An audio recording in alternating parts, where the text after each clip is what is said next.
to say a few things. First of all, those of you who don't know me, Lieutenant General Ken Dahl, Commanding General of Installation Management Command. I have the luxury of being the first one who's just the Commanding General of Installation Management Command. I think most of you know all of my predecessors had two jobs. They were that, and they were also the ACSIM, Assistant Chief of Staff for Installation Management. The most significant aspect of that is that meant that they worked in the Pentagon every day and they lived in Washington, D.C. I don't have to work in the Pentagon every day. I don't have to live in Washington, D.C. I get to live at Fort Sam Houston in Texas, and I get to work, in the MCOM headquarters. Why does that matter to you? Well, I think the Army recognized, that the previous model, wasn't optimal, and you can imagine. I mean, we have, the MCOM has a $9 billion budget. 75 installations, worldwide, and we are in the business of supporting all those supported commanders out there, the senior commanders, senior mission commanders, and all the missions around the world. 75 installations. I mean, that's a lot. Very large headquarters, 4 regions, and a workforce that's somewhere around 54,000 civilians. That's appropriated NAF and contracts. And a little under 2,000, military. First trips I wanted to take, I only took over on the 4th of November. One of the first trips I wanted to make was to come here to Europe, and the reason is because things are changing.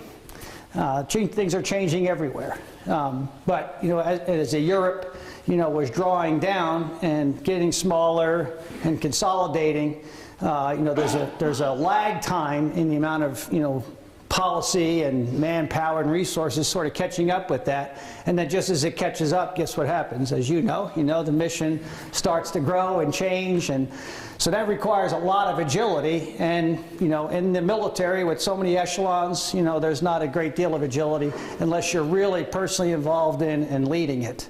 So I needed to come over here to see it for myself, so I understand what it is that we're supporting.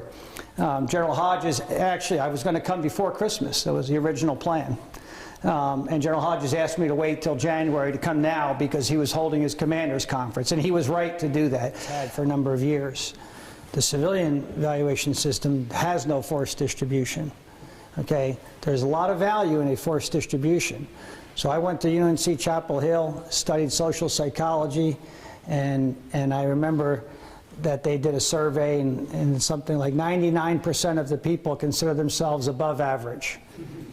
Okay, well, I'm not a mathematician, but the RM people can probably help me out here. That's not possible, for 99% of the people to be above average. Average is sort of like in the middle, so how can everybody be above that?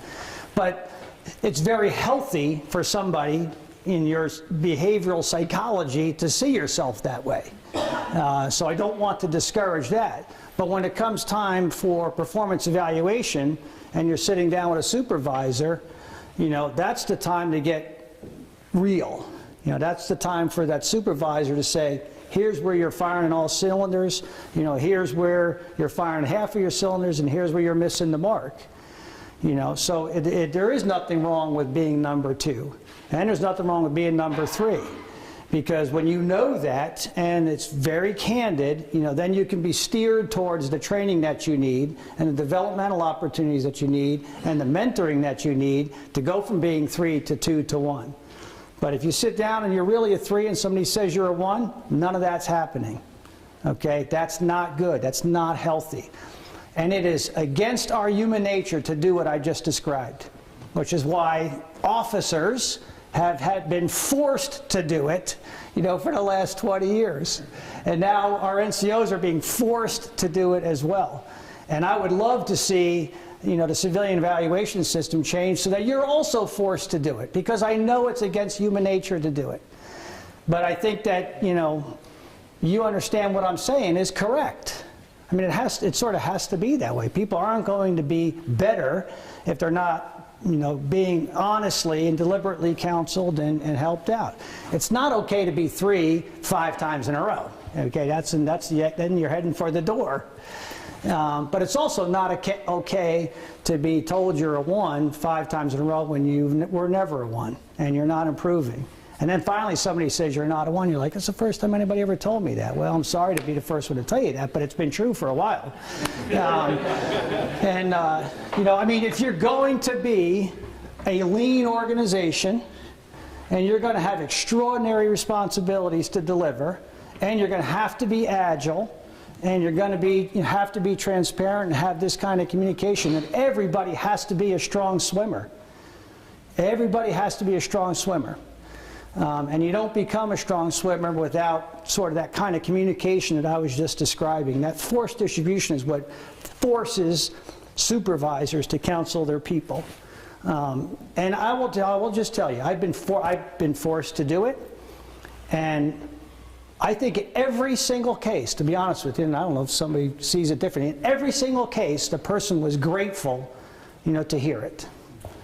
Because in their hearts, they sort of knew it anyhow. It's just that nobody really told them.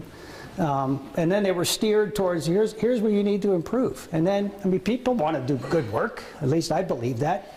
I lead the way I do because I think I can trust people, and I think they're coming to work wanting to do their best.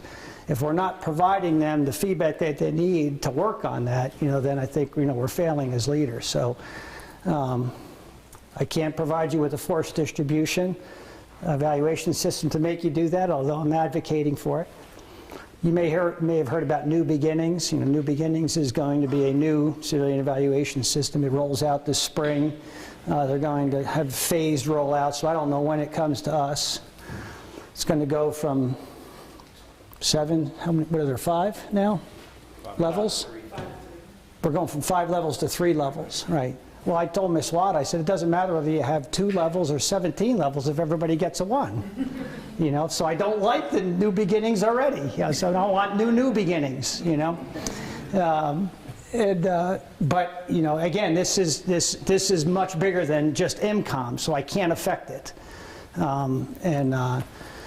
But I can be on board as to not liking it, you know, and try and to point out where I think it's lacking. And I think that there are some very positive things about New Beginnings, because the intention of New Beginnings is to do what I just described. Only they fell short of the force distribution, and I know what human nature is like. You know, so I'm a little bit worried that we might fall short. But let's give it the college try. I mean, that's our job, right?